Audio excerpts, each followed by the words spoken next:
नमस्कार साथियों, स्वागत है आप सभी का बीएम एकेडमी के ई लर्निंग प्लेटफॉर्म पर। Today we are discuss about special theory of relativity में जो माइकलसन मॉडल एक्सपेरिमेंट है उसको हम पढ़ेंगे।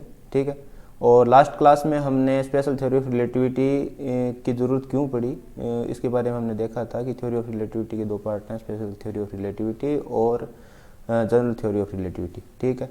तो उस टाइम क्या था कि मतलब माइकलसन एंड जो मैक्सवेल थे उन्होंने जो एनर्जी इक्वेशन दी थी उसके हिसाब से जो लाइट का वेग है वो हमने डिटेल डिस्कस किया था लास्ट लेक्चर में कि वो क्या आ रहा था 3×10⁸ मीटर पर सेकेंड, है ना।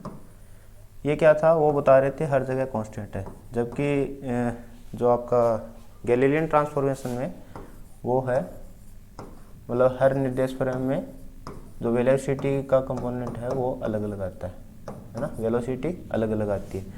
तो इस निर्देश फ्रेम के सापेक्ष कुछ वेग अलग आएगा, इसके सापेक्ष कुछ अलग आएगा। तो जो लाइट है मैक्सवेल तो यहाँ दोनों जगह कॉन्ट्राडिक्टरी मतलब विरोधाभास उत्पन्न हो जाता है। ठीक है, लाइट के केस में। तो माइकलसन एंड मोरले ने अपना एक एक्सपेरिमेंट दिया, फेमस एक्सपेरिमेंट जिसे माइकलसन एंड मोरले एक्सपेरिमेंट कहा जाता है, जिसके लिए माइकलसन को अमेरिका का मतलब first Nobel prize in science मतलब कहा जाता है कि इनको नोबेल प्राइज भी मिला था इसके लिए। तो इसके बारे में आज हम बात करेंगे। तो Michelson and Morley experiment basically जो लाइट का अलग अलग निर्देश तंत्रों में लाइट का वेग अलग अलग होता है, ये वो बताना चाहते थे। वो किस वजह से होता है कि मतलब हर जगह क्या मौजूद है, उनका मानना था कि हर जगह ईथर मीडियम यूनिफॉर्मली डिस्ट्रीब्यूटेड है, एक समान रूप से हर जगह ईथर मीडियम फैला हुआ है और उसमें सन और अर्थ या कोई भी प्लेनेट है वो मूव मतलब गति कर रहा है। ठीक है, उसके सापेक्ष से रिलेटिव मोशन कर रहा है। ठीक, तो उनका कहना था कि जो अगर ऐसे मान लें कि ईथर मीडियम के सापेक्ष अगर पृथ्वी गति कर रही है और प्रकाश के वेग को उसके साथ परिवर्तित मान ले।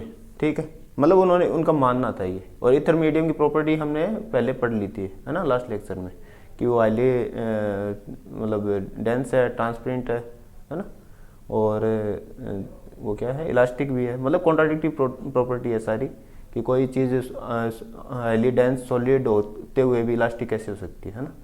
तो ये उनका मानना था। तो वो क्या कह रहे थे कि जो ईथर मीडियम है उसके सापेक्ष सारी चीज़ें, सन, अर्थ और सारे प्लैनेट्स जो भी मूवमेंट हो रहा है उसके सापेक्ष हो रहा है, मतलब वो एक एब्सोल्यूट फ्रेम ऑफ रेफरेंस की तरह कार्य कर रहा है ना। तो उनको ये सिद्ध करना था वैन तो कि ईथर मीडियम हर जगह मौजूद है और वो क्या है, एक एब्सोल्यूट फ्रेम ऑफ रेफरेंस, यानी नियत, वही एक नियत फ्रेम ऑफ रेफरेंस है और उसके सापेक्ष ही सारे मूवमेंट हो रहे हैं। ठीक है, तो उन्होंने कहा कि अगर मान लीजिए कोई प्रकाश किरण एक तो पृथ्वी की दिशा में मूव करे, है ना, पृथ्वी जिस दिशा में वी वेलोसिटी से जा रही है, मतलब ये क्या होता है इसका 3×10⁴, है ना, कि मान लीजिए अगर कोई प्रकाश किरण पृथ्वी की दिशा में मूव कर रही है, ठीक है, मूव करके वापस लौट जाए, ठीक है, तो उसके में जो समय लगेगा, और दूसरा उसके परपेंडिकुलर एक किरण परपेंडिकुलर जाके वापस लौट जाए, तो इन दोनों स्थितियों में जो समय है उनका अंतर आएगा और इस समय के अंतर के कारण इनके पथ में भी अंतर आएगा और वो इस वजह से होगा कि ईथर मीडियम की वजह से इनके मतलब पथ में जो है वो अंतर आएगा। ठीक है, और उसको उन्होंने बताया कि इस एक्सपेरिमेंट से माइकलसन व्यतिकरण मापी जिसे कहते हैं, माइकलसन व्यतिकरण मापी इस सारे मतलब सेटअप को कहते हैं, तो उससे वो प्रूव करना चाहते थे। ठीक है, कि ईथर मीडियम हर जगह मौजूद है। तो उन्होंने ये एक्सपेरिमेंट फिर परफॉर्म किया ये एक्सपेरिमेंट देखेंगे कि क्या है ये। तो कॉन्सेप्ट तो आपको क्लियर हो गया, ठीक है। वो सिर्फ ईथर मीडियम की प्रेजेंस के लिए ये बताना चाहते थे कि वही एक एब्सोल्यूट फ्रेम ऑफ रेफरेंस है और उसी के सापेक्ष से हर चीज़ें मूव कर रही है, ठीक है। अर्थ है, सन है, सब कुछ उसी के सापेक्ष मूव कर रहे हैं। तो उन्होंने ये एक्सपेरिमेंट परफॉर्म किया इस पे।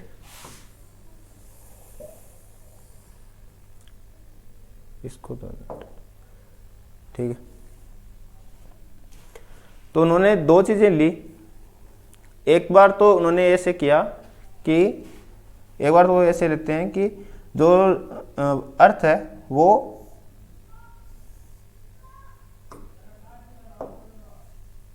अर्थ है उसकी डायरेक्शन में अगर प्रकाश किरण मूव करती है ना, उसकी डायरेक्शन में, मतलब सी और वी की डायरेक्शन है वो एक ही दिशा में। दूसरा वो उसको मानते हैं कि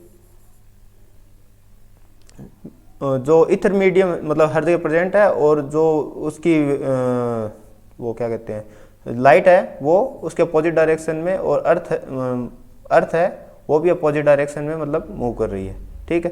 तो उन दोनों इसको प्रेजेंट करने के लिए उन्होंने सारे सेटअप को 90 डिग्री घुमा दिया था, ठीक है।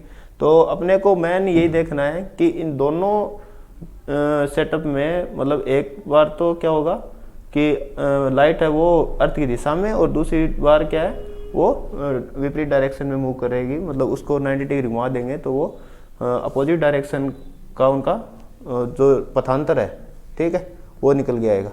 तो अपने को ये दो डायरेक्शन में पथांतर निकालने हैं, एक तो जब सी वी एक डायरेक्शन में और दूसरा अपोजिट डायरेक्शन में, ठीक है। तो जो पथांतर आएगा उस पथांतर से हमें जो व्यतिकरण फ्रिंजें बनेंगी इंटरफेरेंस पैटर्न से, है ना, उनमें क्या विस्थापन आया है वो देखना है, ठीक है। तो उस टाइम मतलब टाइम को एब्सोल्यूट ही लिया जाता था क्योंकि वो गैलेरियन का ही टाइम था। तो उस टाइम में सारे जितने भी जो भी एक्सपेरिमेंट होते थे उनको टाइम एब्सोल्यूट लेके ही परफॉर्म किया जाता था, ठीक है। तो इनिशियली क्या है, इन्होंने टी बराबर मतलब जब वो मानते हैं कि टी बराबर 0 पे जो लाइट है वो उसका पाथ उन्होंने क्या किया, एक प्लेट P1 ली, ये मतलब ये लाइट सोर्स है, मोनोक्रोमिक लाइट सोर्स, एक वर्णीय प्रकाश स्रोत, उसके फोकस पे उन्होंने कॉन्वेक्स लेंस रख दिया जो कि उसको क्या कर देगा, समानांतर कर देगा, ठीक है। और उससे जो लाइट जाएगी एक वर्णीय, वो यहाँ पे एक प्लेट P1 है जो क्या है हाफ सिल्वर्ड है, ठीक है, मतलब अर्धरजित प्लेट है, ठीक है। और एक प्लेट है P2। P2 का काम कुछ नहीं, बस उसकी जो प्रकाशीय दूरी है ना, उसको इक्वल करने के लिए P2 प्लेट का यूज लिया गया था। तो वो क्या होगा, जब प्लेट जो रे है लाइट की वो इस P1 प्लेट में आएगी तो जो ये मीडियम कौन सा होता है, रेयर मीडियम, ठीक है, और ये अंदर का डेंस है ना। तो कोई भी लाइट है मतलब कोई प्रकाश किरण है वो रेयर मीडियम से जो डेंस मीडियम में जाएगी, तो ये एक नॉर्मल खींचा हुआ है मैंने, ठीक है। तो इस नॉर्मल के क्या हो जाएगा, उसका अपवर्तन किस तरफ होगा, नॉर्मल की तरफ, है ना। तो वो ऐसे इसका अपवर्तन हो जाएगा और वो यहाँ पे आके जो अर्धरजित जो भाग है उस पर आके वापस रिफ्लेक्ट होगी, है ना, वापस उसका क्या होगा, परावर्तन होगा। तो ये एंगल और ये एंगल बराबर होंगे, यहाँ भी एक नॉर्मल खींचा है मैंने, ठीक है। तो ये आई और ये एंगल आर है, ठीक है। तो इससे फिर वापस रिफ्लेक्ट होके ये यहाँ एक नॉर्मल है, और जब डेंस से रेयर मीडियम में यानी सघन माध्यम से विरल माध्यम में जाएगी प्रकाश किरण, तो क्या होगा, नॉर्मल से दूर जाएगी, है ना। तो वो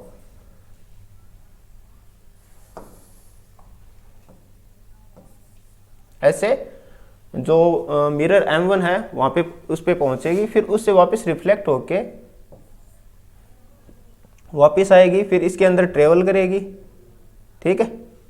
इसके जो आपका प्लेट P1 है उसमें ट्रेवल करेगी, और फिर यहाँ पे वो जो दूरदर्शी लिखी है टेलीस्कोप है उसमें वो दिखाई देगी।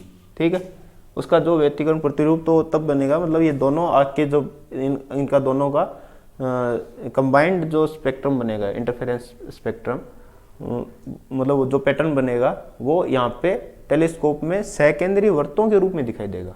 मतलब उसका एक ही केंद्र होगा और व्यतिकरण जो फ्रिंज है वो वृत्तों के रूप में दिखाई देगी।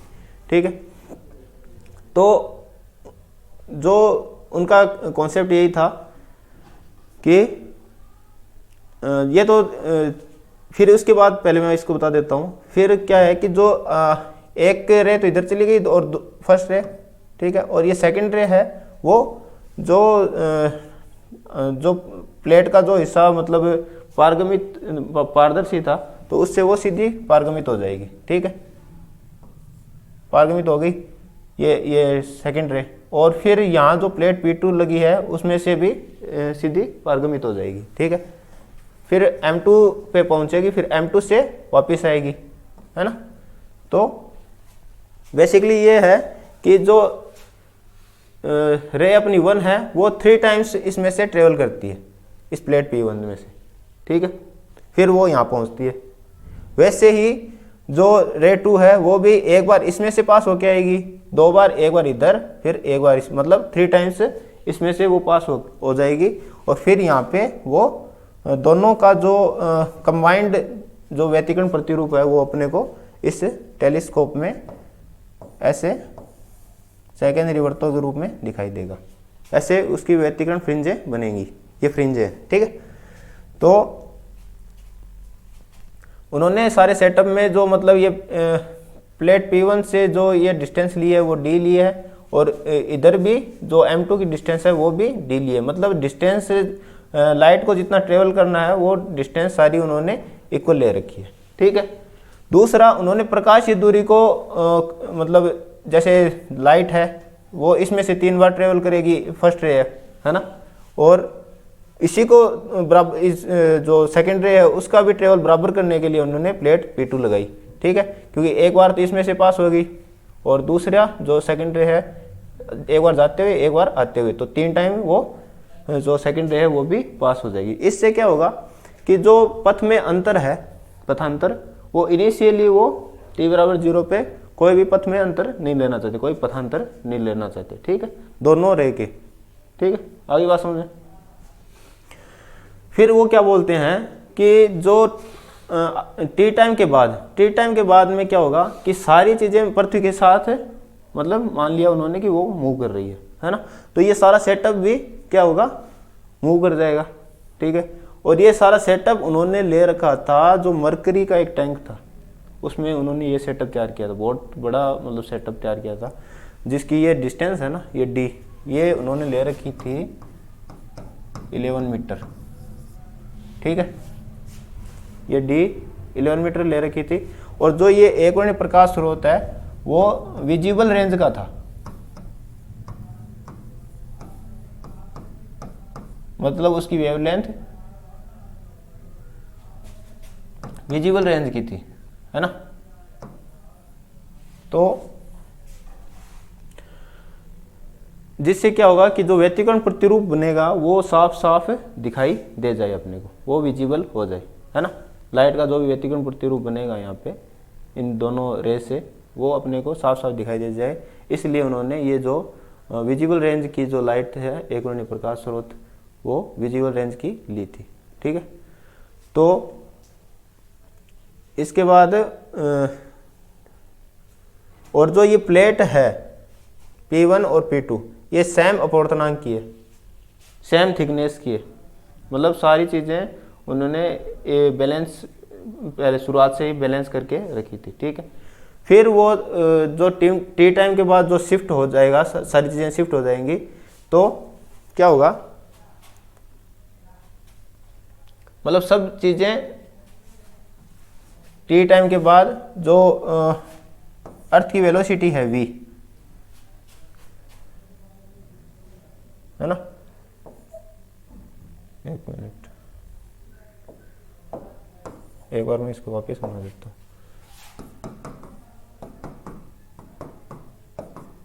ये इथर मीडियम था, ठीक है।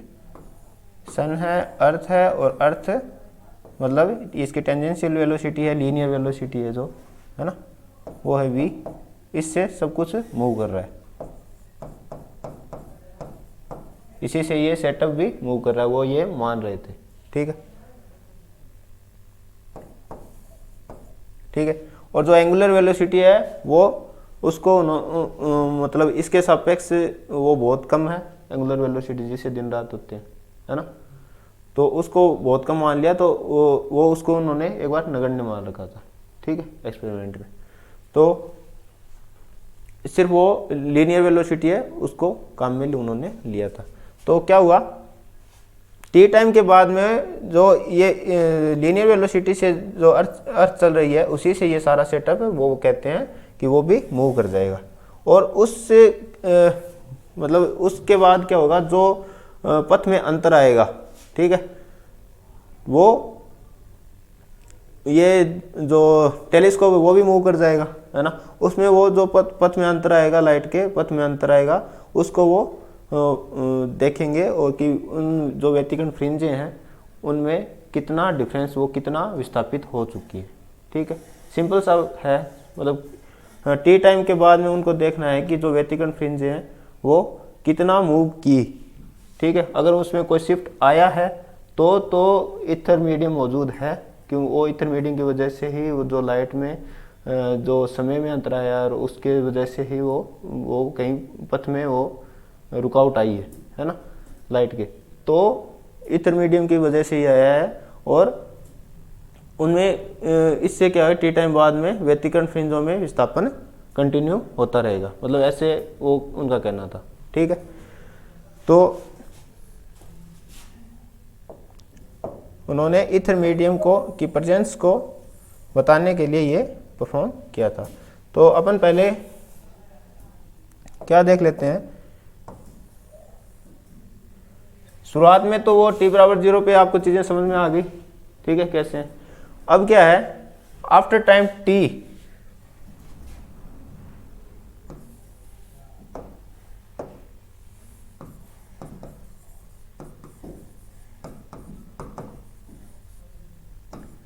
टी टाइम के बाद में क्या होगा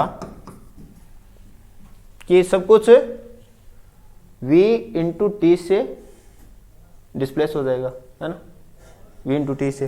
तो ये प्लेट P1 है, वो कितना, मान ली शुरुआत में ये कहाँ थी,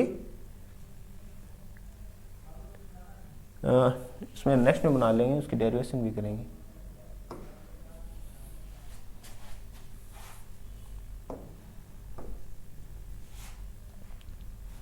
मान लीजिए ये P1 है जो इसकी इनिशियल पोजीशन थी, ठीक है, और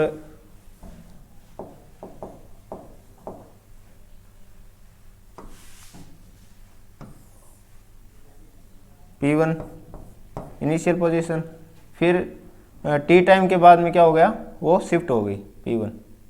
P2 को मैं एक बार हटा रहा हूँ, P2 का काम मैंने बता दिया क्या है, ठीक है, पाथ डिफरेंस से नहीं हो शुरुआत में, है ना, इसलिए P2 को लिया गया था।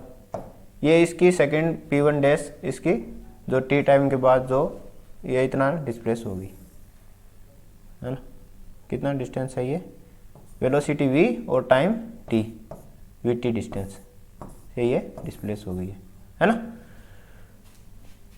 और जो मिरर है,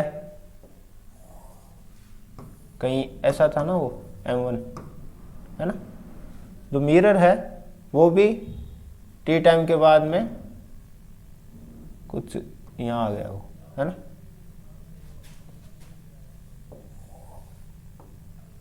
ये इसकी नई पोजीशन होगी m1 डैश। और जो m2 है वो भी क्या हो गया, ये उसकी इनिशियल पोजीशन थी, और m2 टी टाइम बाद में कुछ यहाँ आ गया m2 डैश पे, ठीक है।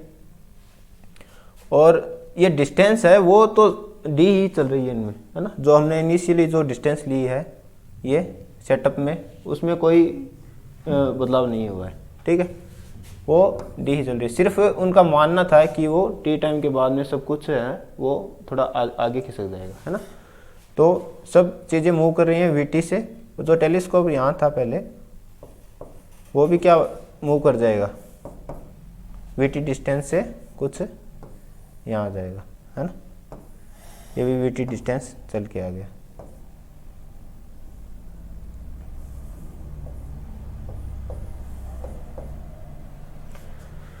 तो अब क्या है, जो लाइट जो रे 1 है, जो रे 1 थी,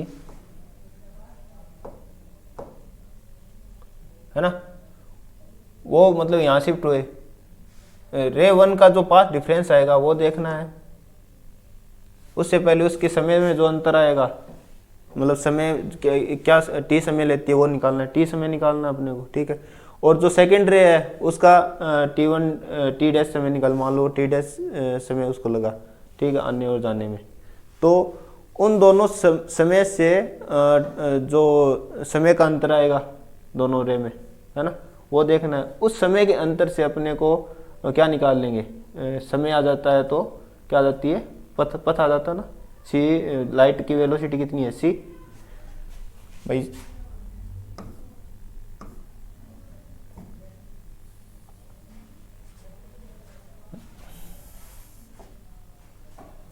T1 तो है, सॉरी T है मान लीजिए इस फर्स्ट रे का टाइम, ठीक है। और जो इसका है मान लीजिए टी डैश, वो दोनों का, सॉरी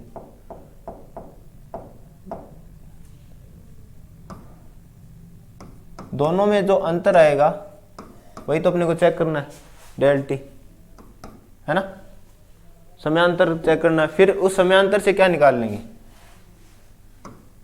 जो पथ में अंतर आएगा उससे क्या होता है, लाइट है तो उसका वेलोसिटी सी, लाइट की बात हो रही है ना, लाइट जा रही है, लाइट का सिग्नल जा रहा है, और समय डेल्टा टी, तो सी इंटू डेल्टा टी क्या आ जाएगा, वो डिस्टेंस आ जाएगी डेल, वो पथ में अंतर आ गया उस। और वो पथ का अंतर किसके बराबर होता है, जो पथांतर आएगा, एक तो पथांतर इस जो वेलोसिटी वी वेलोसिटी से जो अर्थ की डायरेक्शन में मूव कर रहा है वो मान के निकाल लेंगे। दूसरा क्या होगा, उसको 90 डिग्री घुमा के निकाल लेंगे, ठीक है। तो वो एक डेल एक्स और आ जाएगा, है ना। तो वो टोटल पथांतर होगा 2 डेल एक्स, वो किसके बराबर होगा, जो व्यतिकरण फ्रिंजे हैं उनमें जो विस्थापन है, और जो व्यतिकरण फ्रिंजे हैं उनमें विस्थापन, ठीक है, और जो वेवलेंथ है उसके मल्टीप्लाई करने से जो ये फॉर्मूला होता है व्यतिकरण का, मतलब व्यतिकरण फ्रिंजे निकालने का। इससे क्या होता है, पथ का अंतर होता है वो बराबर होता है n इंटू लेमडा के, इससे वो मिलती है ब्राइट फ्रिंज। और अगर पथ का अंतर मान लीजिए आए 2n+1 इंटू लेमडा बाई 2, ऐसा कुछ आए, तो वो मिलती है डार्क फ्रिंज, है ना। ये व्यतिकरण प्रतिरूप का इंटरफेरेंस पैटर्न का आपने 11th-12th में पढ़ा होगा, तो वहाँ से ये निकल के आता है। तो अब वैसे अभी क्या है, अपने को जो विस्थापन है वो 2 डेल एक्स इक्वल टू होता है n लेमडा के। वहाँ से जो ये विस्थापित फ्रिंजें हैं उनका मान निकाल लेंगे। तो विस्थापित फ्रिंजों का मान क्या हो जाएगा, इसको इधर ले आएंगे 2 डेल एक्स अपॉन लेमडा, ठीक है। तो ये विस्थापित फ्रिंजों का मान आ जाएगा। तो ऐसा कुछ अपने को करना है, ठीक है। ये विस्थापित फ्रिंजों की जो संख्या है वो ऐसे निकालनी है। तो शुरुआत करते हैं। सबसे पहले जो समय का अंतर है वो निकाल लेते हैं। इसको लिख के छोड़ूंगा मैं, या याद रह जाएगा वैसे।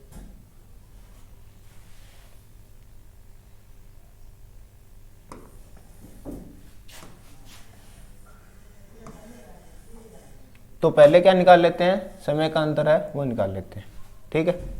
तो मान लीजिए जो लाइट का सिग्नल है, 1 रे है, फर्स्ट रे थी वो क्या कैसे जा रही है, मान लीजिए कुछ ऐसे जा रही है,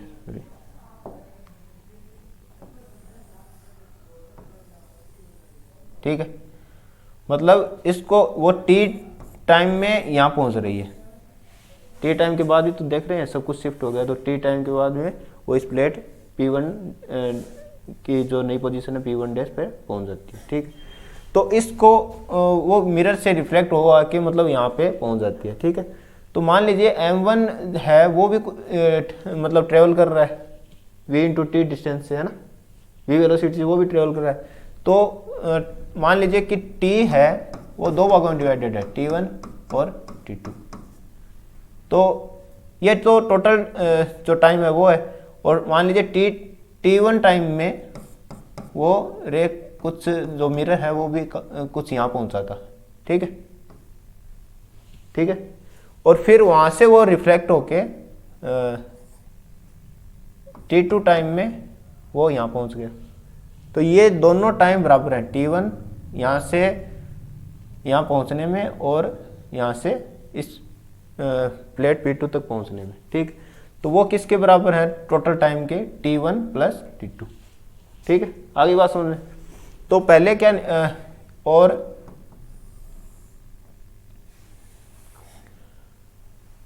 ये टाइम, ये पूरा इसमें ये डिस्टेंस कितनी कवर की, v इंटू टी, है ना, ये पूरी डिस्टेंस, तो ये कितनी हो जाएगी v इंटू T1, सिर्फ इतनी डिस्टेंस, है ना, और ये कितनी हो जाएगी v इंटू T2, जो कि बराबर है आपस में VT1 बराबर है किसके, VT2 के। मतलब जो T1 और T2 क्या है, बराबर है, तो T बराबर क्या हो जाएगा 2T1, मतलब T1 का अपन मान निकाल लेते हैं और उसको 2 से मल्टीप्लाई कर देंगे तो टोटल टाइम अपने को मिल जाएगा। सिंपल सी बात है। तो ये लाइट है, तो लाइट किस वेलोसिटी से जाती है, c से, तो ये डिस्टेंस क्या होगी CT1, डिस्टेंस CT1, है ना, और ये जो डिस्टेंस है वो कितनी है d, ठीक है, और ये VT1 है ही। तो पाइथागोरस प्रमेय से इसको निकाल लेंगे, किसको, T1 को, T1 का मान यहाँ से पाइथागोरस प्रमेय से इस ट्रायंगल में निकाल लेंगे।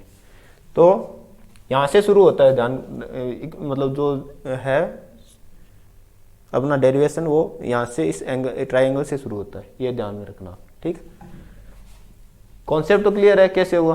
ठीक है, तो पाइथागोरस प्रमेय में लगा देंगे, CT1 का स्क्वायर इक्वल्स टू क्या होगा d स्क्वायर प्लस VT1 का स्क्वायर, है ना, तो ये क्या जाएगा c स्क्वायर T1 स्क्वायर और d square plus v square और T1 स्क्वायर, और ये इधर आ जाएगा तो c square T1 square minus v square into T1 square बराबर d स्क्वायर।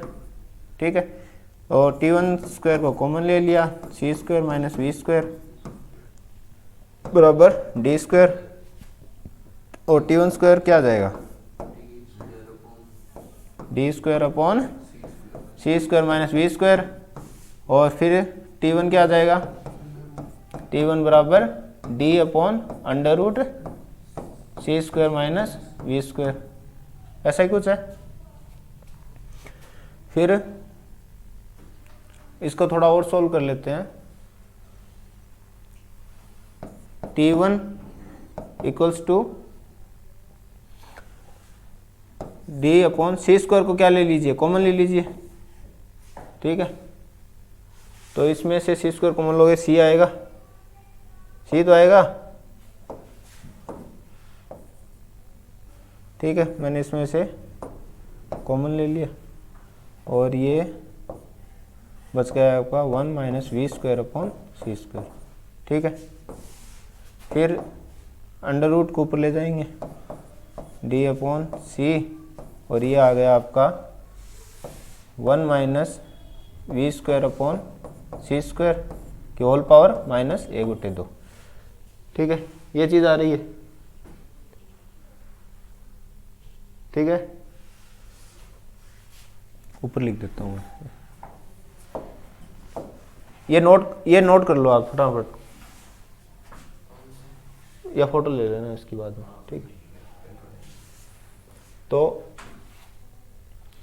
मतलब आप खुद भी कर सकते हो, इतना इजी डेरिवेशन है, ठीक है, कोई कुछ है नहीं इसमें ऐसा कुछ। तो मैं इसको ऊपर लिख देता हूँ, जो T1 है वो आया है D/C और 1 माइनस v² की होल पावर -1/2। अब ये चीज़ देखो आप, 1 माइनस v² की होल पावर -1/2, ये किसके अनुरूप है? ये कुछ आपने ऐसा पढ़ा है क्या? 1 माइनस एक्स की पावर -n, इसका विस्तार रूप क्या होता है?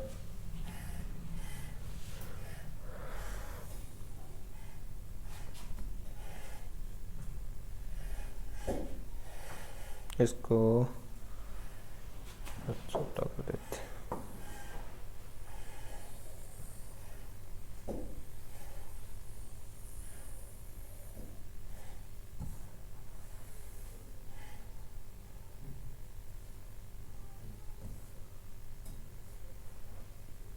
ठीक है, ये क्या होता है? 1 माइनस एक्स की पावर -n इक्वल्स टू होता है 1 plus n x plus n into n plus 1 into 2 x², फिर plus n into n plus 1, ये इसका विस्तार रूप है, ठीक है ना, n प्लस 2 और 1 इंटू 2 इंटू 3 और x³, ठीक है। तो इसमें क्या है, जो हायर टर्म्स हैं वो v² और c² में करेंगे तो वो बहुत ज़्यादा हो जाएगी, ठीक है, क्योंकि v और c में जो रेशियो है वो बहुत कम है। वेलोसिटी इसका अर्थ कर, वेलोसिटी v 3×10⁴ और c कितना है? 3×10⁸, रेशियो बहुत कम हो गया, ठीक है। तो इसलिए जो हायर टर्म्स है उसको हम नहीं लेंगे, ठीक है, सिर्फ क्या लेंगे? 1 प्लस एन एक्स की फॉर्म, ठीक है। तो ये क्या आ जाएगा, इसको मिटा दूं क्या? मिटा देता हूं, रहने दूं, ठीक है, D/C। तो ये टर्म लेनी है अपने को, सिर्फ 1 प्लस एन एक्स, है ना।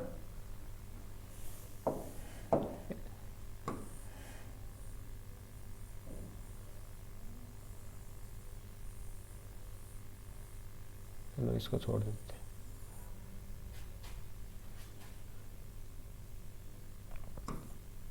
तो ये क्या आ गया? 1 माइनस ये T1 इक्वल टू D/C 1 क्या आ जाएगा? 1 माइनस, और ये क्या? 1 माइनस एक्स की पावर -n फॉर्म में लिखना है ना, तो इसका क्या होगा विस्तार रूप में से? 1 प्लस एन एक्स, है ना, 1 प्लस 2/x की जगह v²/c², ठीक है। और ये T1 इक्वल टू आ गया आपका D/C 1 plus 2v², sorry 1 plus v²/2c², ठीक है। ये तो आ गया T1। अब अपने को पता है T1 और T2 क्या है? बराबर, यहाँ से यहाँ तक समय T1 और यहाँ से यहाँ तक समय T2, और उनका टोटल क्या है? T, है ना। T equal to T1 plus T2, तो T बराबर क्या हो जाएगा? 2T1। तो इससे अपने को T मिल जाएगा 2T1, तो वो क्या आ जाएगा? T इक्वल टू 2D/C और 1 प्लस v²/2c², ठीक है। ये माना जाता है ना। ये तो आ गया आपका रे 1 का जो टाइम है वो, ठीक है। रे 1 का जो टाइम है, इस रे 1 का जो टाइम है वो आ गया। अब अपने को रे 2 का टाइम निकालना है, तो रे 2 का हम टाइम निकाल लेंगे।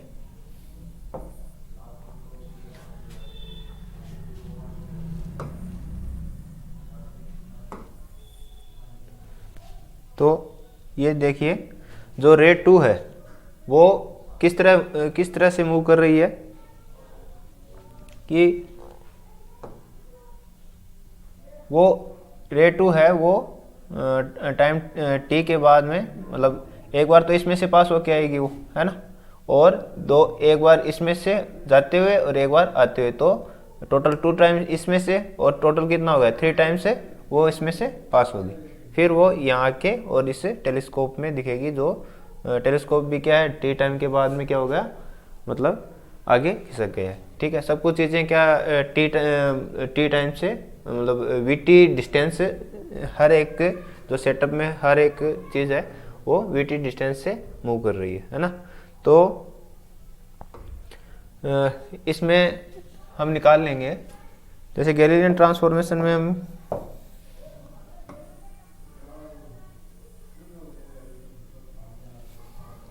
गैलीलियन ट्रांसफॉर्मेशन में निकालते हैं एस और एस डैश, है ना।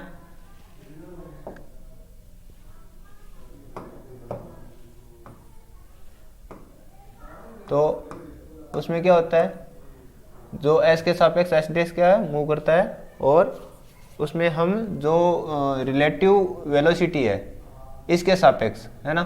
तो मान लीजिए एस डैश के सापेक्ष रिलेटिव वेलोसिटी, अगर मान लीजिए यहाँ से सी ऐसे जा रहा है, वी भी ऐसे जा रहा है, मतलब वी यहाँ पे क्या है कांस्टेंट वेलोसिटी वी से कौन मूव कर रहा है, अर्थ मूव कर रही है, और उसके साथ क्या मूव कर रहा है, सेटअप। ठीक है, तो लाइट इस निर्देश फ्रेम में कोई ऑब्जर्व हो रहा है तो उसको कैसे मिलेगा, वो मिलेगा गैलीलियन ट्रांसफॉर्मेशन में v dash equal to v minus capital v से, है ना।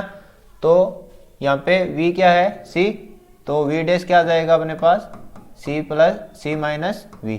ठीक है, तो जो c है, जो प्रकाश किरण जो रे 2 है, वो यहाँ पे जो m2 जो नई पोजीशन है m2 इसके ग्लास ये दर्पण है ना, आपका दर्पण है ये, तो ये यहाँ पे पहुँचेगा, c भी इस तरफ है और v भी इस तरफ है, तो किस वेलोसिटी से पहुँचेगा, c माइनस वी जो रिलेटिव वेलोसिटी है उससे पहुँचेगा। यहाँ से जो टाइम लाइट का सिग्नल है वो यहाँ तक c माइनस वी वेलोसिटी से पहुँचेगा, और उसको टाइम कितना लगेगा, मान लीजिए टोटल टाइम, तो इसको यहाँ से यहाँ पहुँच के फिर वापस आने में इसको टोटल टाइम मान लीजिए टी डैश लगा, और सिर्फ इसको यहाँ तक पहुँचने में मान लीजिए t1 डैश टाइम लगा। ठीक है, और वैसे ही क्या निकाल लेंगे t2 डैश, मतलब यहाँ से इसको वापस यहाँ तक पहुँचने में जो टाइम है वो क्या लगेगा t2 डैश, और उसका वेलोसिटी क्या होगा वो देख लेते हैं। तो वैसे ही क्या गैलीलियन ट्रांसफॉर्मेशन से कैसे वो रिलेटिव वेलोसिटी है वो निकाल लेंगे। तो मान लीजिए ये आपका एस है और ये एस डैश। अब क्या है, जो लाइट है वो इस जो निर्देश फ्रेम में कोई ऑब्जर्वर है उसके पास पहुंच रही है ना। तो इनर जो ट्रांसफॉर्मेशन गैलीलियन ट्रांसफॉर्मेशन का इनवर्स ट्रांसफॉर्मेशन था वो क्या था, v equal to v dash minus v dash plus capital v, है ना। तो v क्या आ जाएगा, v डैश क्या है यहाँ पे c, है ना, तो c प्लस कैपिटल v। ठीक है, तो यहाँ पर जो लाइट है वो पहुँचेगी c प्लस v के जो रिलेटिव वेलोसिटी है उससे। ठीक है, तो ऐसे ही यहाँ से यहाँ तक कैसे पहुँचेगी लाइट, इस डायरेक्शन में c प्लस v। ठीक है, ये रिलेटिव वेलोसिटी आ गई लाइट के सिग्नल का। ठीक है, तो t2 डैश टाइम में इसने c प्लस वी वेलोसिटी से ये जो d डिस्टेंस है वो कवर कर ली, और t1 डैश टाइम में c माइनस वी वेलोसिटी से ये डिस्टेंस d कवर कर ली। ठीक है, तो अब क्या है, जो अपना t डैश है वो क्या आ जाएगा t1 डैश प्लस आपका t2 डैश, है ना। तो t डैश क्या आ जाएगा, t1 डैश का मान क्या है distance d upon c minus v, है ना। और जो T2 डैश है वो क्या हो जाएगा, d upon c plus v, ठीक है। तो इससे T डैश आ जाएगा, इसको हम लिख देंगे सी स्क्वायर माइनस वी स्क्वायर, ठीक है। और इसको सोल्व करेंगे तो ये आ जाएगा d into c plus v, ठीक है। प्लस ये पता ना कैसे आ रहा है, सी प्लस वी, ये सी माइनस वी और सी प्लस वी भी लिख सकते हो, फिर एलसीएम लेके वैसे आप इसको सोल्व कर सकते हो। तो ये आ जाएगा सी प्लस वी और ये आ गया d into c minus v, ठीक है। अब इसका मान आ जाएगा d c plus d v plus d c minus d v upon c square minus v square, ठीक है। तो डी वी से डी वी कैंसिल, तो क्या बच जाएगा, टी डैश, टी डैश आपके पास बच गया 2dc अपॉन क्या, सी स्क्वायर माइनस वी स्क्वायर, ठीक है। यही है। अब क्या करेंगे, T dash equal to 2dc और सी स्क्वायर को क्या ले लेंगे, कॉमन। तो ये आ गया वही 1 minus v square upon c square, ठीक है। और ये सी कैंसिल हो गया तो टी डैश आ गया 2d अपॉन सी और ये ब्रैकेट में आ गया 1 minus v square upon c square की होल पावर -1, है ना, ये ऊपर आ गया, ठीक है। तो इसको फिर किससे सोल्व कर लेंगे, वही 1 माइनस एक्स की पावर माइनस एन के जो विस्तार रूप है उससे 1 प्लस एन एक्स लिख देंगे। तो टी डैश आपके पास क्या आ जाएगा, मैं इसको यहाँ लिख देता हूँ, टी डैश आ गया 2d अपॉन सी और ये है 1 plus n x v square upon c square, ठीक है। तो ये टी डैश का मान आ चुका है आपके पास। अब क्या करेंगे, जो टाइम डिफरेंस है वो ज्ञात कर लेंगे, है ना। तो इसको मैं मिटा देता हूं। अब जो टाइम डिफरेंस है डेल्टा टी वो ज्ञात कर लेंगे इन दोनों टाइम के जो डिफरेंस है उससे, और उसके बाद जो पथांतर है डेल्टा टी आने के बाद पथांतर हमें सी इंटू डेल्टा टी से डेल एक्स यानी पथांतर ज्ञात कर लेंगे।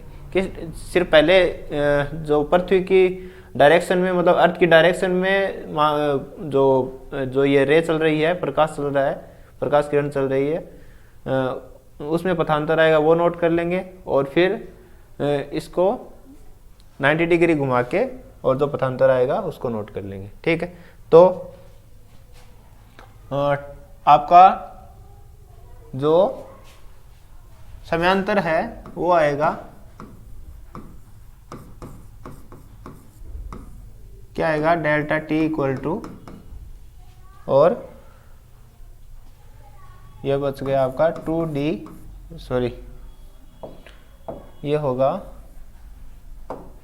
t माइनस टी डैश, ठीक है।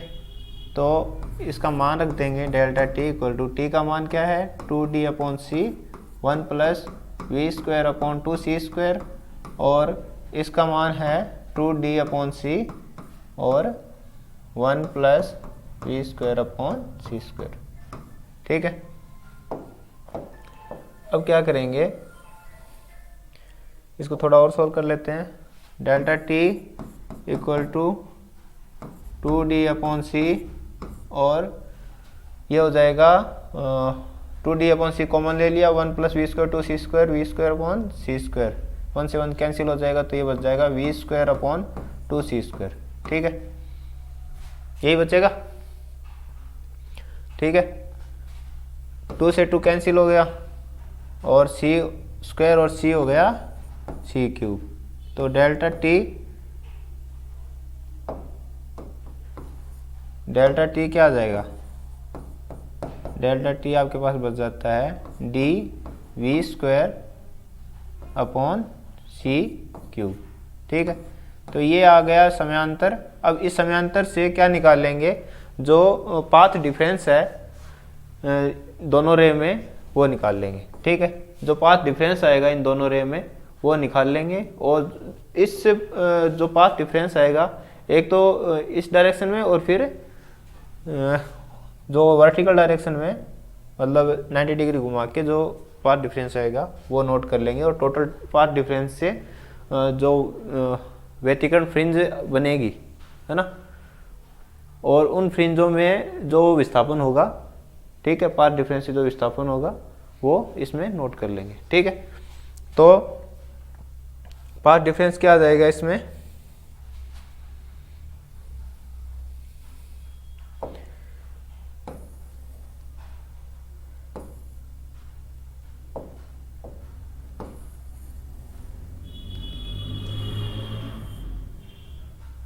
पाथ डिफरेंस आ जाएगा पथांतर। पथांतर क्या आएगा, del x equal to light की जो लाइट है उसका वेग और जो टाइम है वो उसका अंतर। ठीक है, तो लाइट तो है c और डेल्टा t का मान रख देंगे d v square upon c cube. ठीक है, तो ये बच जाएगा del x equal to d v square upon c square. ठीक है, c से c कैंसिल हो गया। ठीक है, तो ये आ गया आपके पास पथांतर डेल एक्स। ये तो आया है जब हॉरिजॉन्टल डायरेक्शन में जो सेटअप है वो जा रहा है, मतलब टी टाइम के बाद। और अब क्या करेंगे, मान लीजिए जो अर्थ है मतलब ऐसे रिवॉल्व कर रही है ना। अभी क्या ले रहे हैं, जो इथर मीडियम है हर जगह है ना, उसके सापेक्ष अर्थ इस डायरेक्शन में जो लीनियर वेलोसिटी है इस डायरेक्शन में है। और अब क्या करेंगे, अगर मान लीजिए अगर इस डायरेक्शन में अर्थ मूव करती हो उस टाइम, ठीक है, तो उसका पथांतर क्या आएगा। तो उन्होंने क्या किया, जो सारा सेटअप था उसको 90 डिग्री घुमा दिया।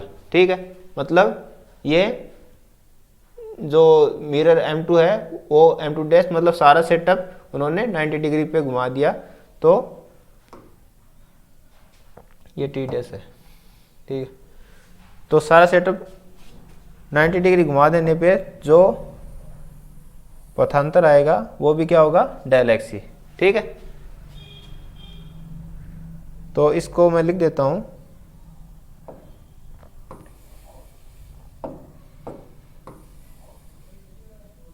कि सेटअप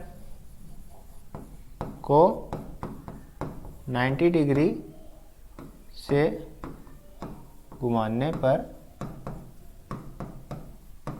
पथांतर। ठीक है, तो वो क्या आएगा, वो भी क्या आएगा, डेल एक्स। ठीक है, सारी चीज़ें सारी कंडीशन सेम है, बस इसको 90 डिग्री घुमाया है। ठीक है, तो वो पथांतर आ गया डेल एक्स। और अब क्या करेंगे, जो दोनों पथांतर है, ठीक है, उनका टोटल कर देंगे तो वो आ जाएगा आपका डेल एक्स और डेल एक्स क्या हो गया, 2 डेल एक्स है ना। तो 2 डेल एक्स वो किसके बराबर होगा, वो जो टेलीस्कोप में जो फ्रिंजे हैं, जो इनके इंटरफेरेंस से, इनके व्यतिकरण प्रतिरूप से मतलब जो फ्रिंजे बन रही हैं उनमें जो विस्थापन होगा उसके और उसकी जो लाइट है उसकी वेवलेंथ के गुणन के बराबर होगा। ठीक है, तो पथांतर, टोटल पथांतर किसके बराबर होगा, डेल एन इंटू लेमडा के। ठीक है, जो ये डेल एन है वो क्या है, विस्थापित फ्रिंजों की संख्या है ना, विस्थापित फ्रिंजों की संख्या। तो थ्योरेटिकल रूप से हम जो विस्थापित फ्रिंजें हैं उनकी संख्या ज्ञात कर रहे हैं। ठीक है, अगर कुछ विस्थापन हुआ फ्रिंजों में तो इसका मतलब तो यही होगा लाइट कहीं ना कहीं रुक रही है। ठीक है, और वो किस वजह से रुक रही है, वो उस ईथर मीडियम की वजह से रुक रही है। ठीक है, तो वो आ जाएगा आपका डेल एन इक्वल टू क्या आ जाएगा 2 डेल एक्स अपॉन लैम्डा, है ना। और यहां से 2 डेल एक्स का मान क्या है, d v square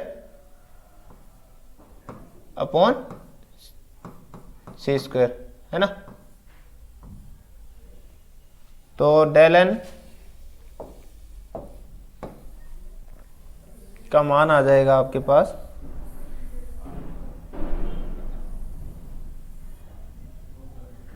del N का क्या मान आ जाएगा, del N equal to 2d कितना है, ये डिस्टेंस उन्होंने कितना ले रखा था माइकलसन मोरले ने 11 मीटर। ठीक है, और जो लैम्डा है मतलब विजिबल रेंज का था, है ना, विजिबल रेंज का प्रकाश से उन्होंने लिया था। ठीक है, तो ये जो तरंग दैर्ध्य है वो विजिबल रेंज की है। ठीक है, तो लैम्डा है 5890 इंटू 10 की पावर -10।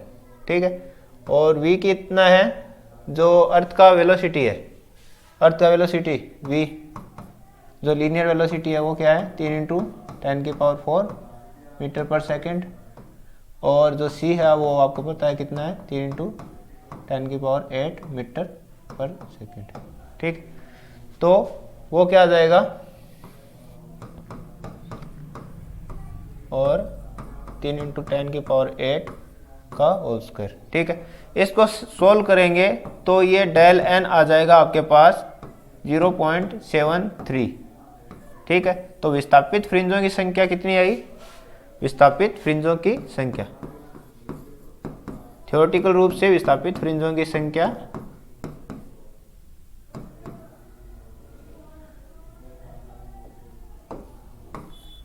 विस्थापित फ्रिंजों की संख्या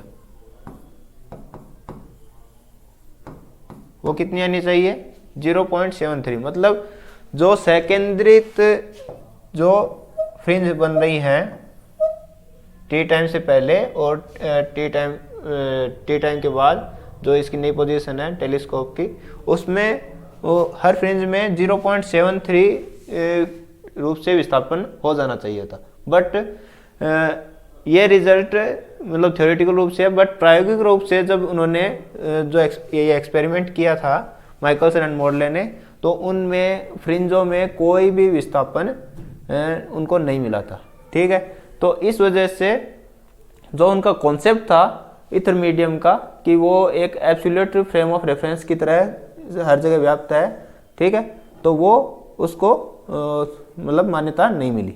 ठीक है, बट इस नेगेटिव रिजल्ट के बाद भी जो कई साइंटिस्टों ने इसका यूज़ करके इस एक्सपेरिमेंट का और इसके रिजल्ट का यूज़ करके मतलब उन्होंने जो लाइट है उसके बारे में कुछ पोस्टुलेट्स दिए थे। जैसे आइंस्टीन ने अपने 2 पोस्टुलेट्स जनरेट किए इस माइकलसन मोरले के एक्सपेरिमेंट से कि एक पोस्टुलेट्स उन्होंने ये दिया कि मुक्त आकाश में घटित भौतिक घटनाओं के सभी नियम परस्पर नियत सापेक्ष वेग से गतिशील निर्देश तंत्रों में समान होते हैं। ठीक है, और ये मतलब न्यूटन का अपेक्षिता का सिद्धांत भी है। ठीक है, तो स्पेशल थ्योरी ऑफ रिलेटिविटी के जो 2 पोस्टुलेट दिए थे आइंस्टीन ने, वो माइकलसन मोरले के का जो एक्सपेरिमेंट था उसके बेस पे दिए थे। ठीक है, तो फर्स्ट पोस्टुलेट क्या कहता है कि अगर कोई निर्देश तंत्र में कोई मतलब न्यूटन जो आपके यांत्रिकी के जो नियम हैं वो अगर एक निर्देश फ्रेम में अगर अप्लाई होते हैं तो उस निर्देश फ्रेम के सापेक्ष अगर कोई निर्देश तंत्र एक समान वेग से गति कर रहे हैं तो उनमें भी क्या होंगे, वो यांत्रिकी के नियम वैध होंगे। ठीक है, तो फर्स्ट पोस्टुलेट तो आपका ये हो गया, ठीक है। सेकंड पोस्टुलेट उन्होंने दिया वो था लाइट के बारे में, कि लाइट है वो उसका मान सार्वत्रिक नियतांक है, ठीक है। उसका मान क्या है, हर जगह एक जैसा है, मतलब उसका मान किसी भी फ्रेम के स्पीड पे, मतलब किसी भी चीज़ के स्पीड पे, उसकी स्पीड की मतलब वेग की दिशा पे उस पर निर्भर नहीं करता, ठीक है। वो हर जगह मतलब पूरे ब्रह्मांड में लाइट का वेग है वो क्या है, c बराबर 3 × 10⁸ निश्चित है, ठीक है। वो हर जगह नियत है, ठीक है। तो ये दो पोस्टुलेट्स दिए थे स्पेशल थ्योरी ऑफ रिलेटिविटी में आइंस्टीन ने, और इन पोस्टुलेट्स का यूज करके लोरेंज ने अपना ट्रांसफॉर्मेशन इक्वेशन दिए थे, ठीक है। तो जो पहले क्या माना जाता था कि कैलेलियन ट्रांसफॉर्मेशन में जैसे जो आपका टाइम है, मान लीजिए यहाँ जो टाइम है वही टाइम हम यहाँ लेके चल रहे थे, ठीक है। मतलब टाइम को क्या ले रहे थे, तब तक एब्सोल्यूट ले रहे थे, ठीक है। बट आइंस्टीन ने पहले ये बता दिया था, मतलब इसके जो माइकलसन मोरले एक्सपेरिमेंट है उसके बाद उन्होंने ये बता दिया था अपनी स्पेशल थ्योरी ऑफ रिलेटिविटी में, कि जो टाइम है वो एक निर्देश तंत्र में, मतलब किसी दो घटनाएं घट रही है और एक निर्देश तंत्र में जो टाइम है, ठीक है, जरूरी नहीं कि वो टाइम दूसरे निर्देश तंत्र की जो घटनाएं हैं उन पे लागू हो, मतलब जो कि वो एब्सोल्यूट हो, ठीक है। तो इन सब चीज़ों का यूज करके दो तो स्पेशल थ्योरी ऑफ रिलेटिविटी के जो पोस्टुलेट्स थे उनका, और एक इस समकालिक साइमल्टेनियस का जो रिलेटिविटी का जो कॉन्सेप्ट है उसका यूज करके जो लोरेंज है उन्होंने अपने ट्रांसफॉर्मेशन इक्वेशन दिए, जो कि बताते हैं कि सापेक्षिक वेग से कोई निर्देश तंत्र अगर गति कर रहे हैं उनके बीच में क्या रिलेशन होगा, और उसमें क्या होगा, टाइम भी क्या होगा, टाइम का भी क्या होगा, डायलेशन होगा, मतलब हर जगह टाइम भी डिफरेंट हो सकता है, ठीक है। वो कॉन्सेप्ट वो बताएंगे जिसमें टाइम डायलेशन और लेंथ कॉन्ट्रैक्शन का जो कॉन्सेप्ट है वो भी आएगा, ठीक है। तो वो हम पढ़ेंगे नेक्स्ट लेक्चर में, ठीक है। तो आई होप कि आज आपको जो माइकलसन मोरले का एक्सपेरिमेंट है वो अच्छे से समझ में आ चुका होगा, और नेक्स्ट लेक्चर में अपना रहेगा लोरेंज ट्रांसफॉर्मेशन। तो स्वस्थ रहिए, मस्त रहिए, जय हिंद, जय भारत।